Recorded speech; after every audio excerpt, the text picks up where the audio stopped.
Starting off with the Makeshift Crossbow.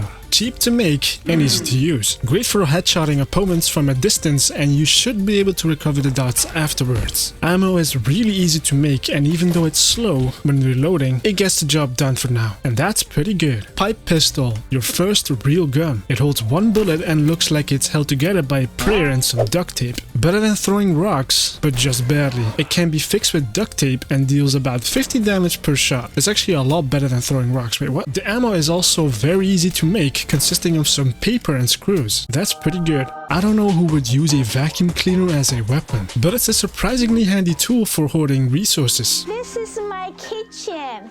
Or for launching off pests like your own DIY rocket missiles that deal a surprising 30 blunt damage. Wow! It can break down corpses and doesn't need ammo, but needs to be charged at your closest charging station. That's pretty good. NukeVac or NukeVac. Unlike the vacuum it is upgraded from, the NukeVac can suck even more than before. It's capable of breaking down corpses faster, and if you've ever wanted to play catch with heavy projectiles such as the Mystical Eye, grenades, Nope. or the Cypress rockets, well, you can. But to be honest, it gets kinda slow at breaking boxes mid to late game, and I'd rather just use a melee weapon at that point, so it's kinda mid. Security Pistol. It's the standard order sidearm, reliable and accurate enough for hitting those headshots. It also doesn't have any biometric lock on it, which will be a pain in the ass for other weapons, but you have to repair it with a light gun repair kit. And you'll probably be hunting for that 9mm ammo constantly in the early hours of the game. But it's pretty good. The Security Pistol FL is the exact same pistol as before, but with a flashlight directly taped on. Since the facility is dark as hell half the time, that light is a pretty good advantage, which lands itself in the same tier. Industrial Crossbow. Basically the makeshift one, but with a sniper scope added. More power and less of a scrappy feel. It still uses the same ammo, which is easy to craft, and it's a very solid early game choice for those stealthy players. It's pretty good. Net Launcher. Useful for catching pests or pinning down an enemy while your friends beat them with a hammer. The hammer is a weapon, right? Nope. It's more of a utility than a weapon. Not for damage, but more for control, which lands itself in situational tier. The Montese SMG. One of the first fast firing guns you'll probably find, which is nice, but the low damage and poor accuracy compared to the security pistol is enough to knock it down a few tiers. And it eats through ammo faster than I could eat a whole bag of chips in one sitting, which is fast, by the way. I can it's trash. Scrapshot. This is basically pipe with a trigger. It's an excellent opener using sneak attacks and very good against robots around manufacturing. The pellet spread is pretty dang wide, like your mom, so the range is extremely short, and it has a little charge-up delay when firing, but at point-blank range, it turns enemies into a red mist, and that's pretty good. Scrapshot FL. The same again, but you can see the red mist better. That's pretty good. Grinder, the undisputed goat of shooting industrial saw blades that bounce off walls and can be picked back up, which is basically recycling. It's considered one of the best weapons for the first few sectors in the game. High damage and good for crowd control. There's also 3 ammo types you can make use of, and it's pretty dang versatile. Wessex Rifle. This long-range sniper rifle has high precision and high damage. If you have the accuracy for it, this thing is a beast from a distance. Sadly, you will need accuracy level 15 and biomimic arm wraps to pull that trigger, and the ammo is pretty scarce to get by. To repair it, it needs an intermediate gun repair kit, so the rifle itself is good, but to maintain it is hell. It's mid. The Talagi Magnum. This revolver can be acquired early on and does 100 damage per shot fired. It feels powerful every time you pull that trigger, but you might want to reconsider doing that since the ammo is kinda rare and hard to obtain, making it difficult to rely on. And you have to repair it using a light gun repair kit. I'm gonna be honest, it's mid.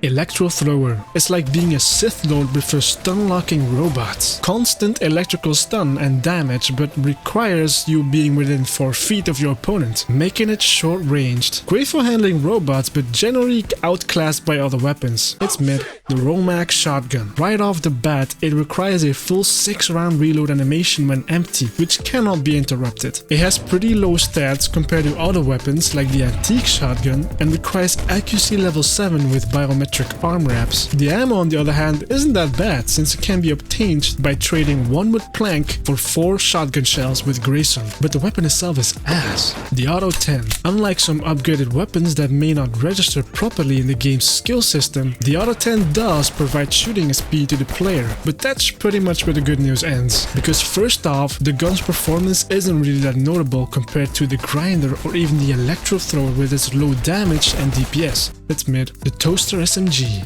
Just another disappointing SMG, just like its daddy, the Montese SMG. Again, spraying that valuable 9mm ammo that you worked so hard to get gets wasted in seconds. It also has insanely high recoil and low damage in return, but it can shield strip pretty effectively, and perhaps if you stood a little closer to your opponent, the recoil could be manageable, but it's going in the trash. Antique Shotgun. It's ass. No, just kidding. Often regarded as one of the best firearms in the game, it has very accessible ammo, as mentioned before with the Romag Shotgun. It's repairable with metal scrap and even has an upgrade that gives you a 2% chance to deal 10,000 damage with an explosive result.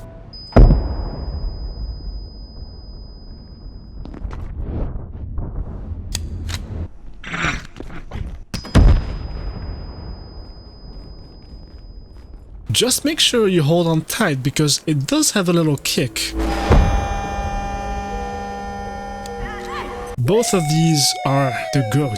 Night Magnum. It acts as a pocket sniper rifle, capable of dealing massive damage and one-shotting many enemies. Unlike the Talagi Magnum, it has no biometric lock. The Night Magnum has the exact same stats as the Talagi Magnum, but it can be repaired using the Night Essence instead of a light gun repair kit, and that's pretty good. Manomin Magnum. Basically a Desert Eagle. It has the highest damage output out of all Magnums in the game, and it's easy to control, but you do need a biofusion imitator equipped inside your trinket slot. It also still needs this ammo, which is hard to get, but I would rather use the Night Magnum since it only deals 15 damage less and has no biometric lock bullshit. But to put it plainly, massive damage, massive requirements. It's mid. The Lode Pistol is an upgraded pipe pistol for those who want to spread that holy fire from a distance. Ammo is very affordable and it also deals mild splash damage, making it highly effective against groups of opponents. It's pretty good. The Lode Crossbow. This one is a mixed bag for sure. And let me start off with it can fire multiple shots before reloading, and it supports various bolt types it can fire at enemies. It also got a damage buff in recent updates, but crafting its specialized ammunition requires lodestone, which is kinda time gated by portal resets, and some players find it less effective compared to other weapons like, again, the Grinder. So good for utility but bad for raw damage. Situational. Magbow. I can feel the power just saying its name. This heavily upgraded crossbow deals high damage, is accurate, and has a 4x scope for long shots. By the way, you can recover the ammo. This might not be the best weapon in the game, but it comes diddly dang close to it. What the fuck did I just say? Because using it for its intended long-range purpose, it absolutely slaps. You can't really go wrong crafting this puppy. It's pretty good. The Hypercross Magbow. This is basically the Magbow but on steroids. More damage, more range, more precision. If you have this weapon in your arsenal, you're cool. You are a cool person. Perfect. Perfect. Energy pistol. Simply being a rechargeable pistol makes it very handy in the eyes of a resource-conscious scientist. You can recharge it easily with the crystalline vial trinket, basically making an infinite ammo source for this weapon. It deals 5 shots of 10 damage each, so it's a bit meh. But putting that aside, this is probably a utility weapon for getting rid of pests and other small creatures anyway, so I think it's pretty good. Laser pistol. Even though being an upgraded energy pistol, it gets overshadowed by its predecessor because of the fact it cannot be charged anymore with the crystalline vial. So you'll have to resort to cranking that lever, which honestly feels like a chore, or just charging it at a laser collector. I'd rather go with the energy pistol, and the 20 damage increase isn't really that remarkable, but it can banish the Reaper for a while, which is good for when you are lurking around the security sector.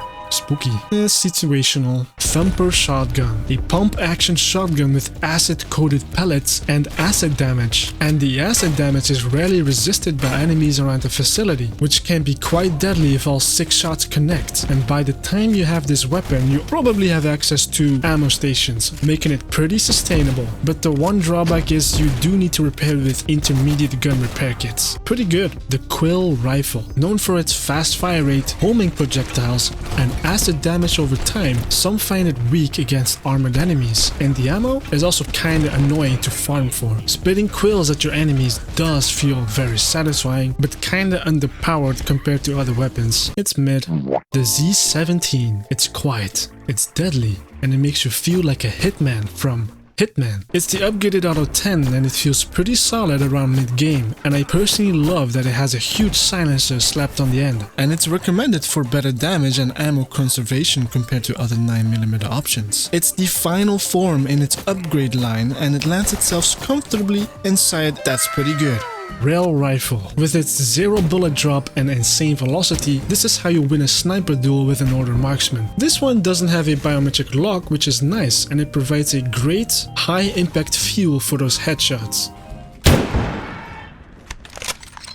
But the biggest drawback is the slow fire rate and the long reload time, making it bad for those close quarters combat, which honestly kinda makes sense for a sniper rifle. It's pretty good. The Patois Rifle. It's the first fully automatic weapon that feels like a standard, reliable rifle for once in the facility. It offers good damage and decent handling unlike other high-tier weapons, making it easy to sweep order soldiers. But it does come with significant caveats such as the requirement of accuracy level 15 to get the biomimic arm wraps, repairable with intermediate gun repair kits, and it burns through ammunition very quickly because it shoots in bursts. It's good for damage output but bad for resource management. All in all, it's mid. It's alright, like... Thresher, the ultimate crowd control beast. It acts as a direct upgrade of the grinder. Faster RPM, higher damage, and the only drawback is it consumes ammo faster now. The GOAT.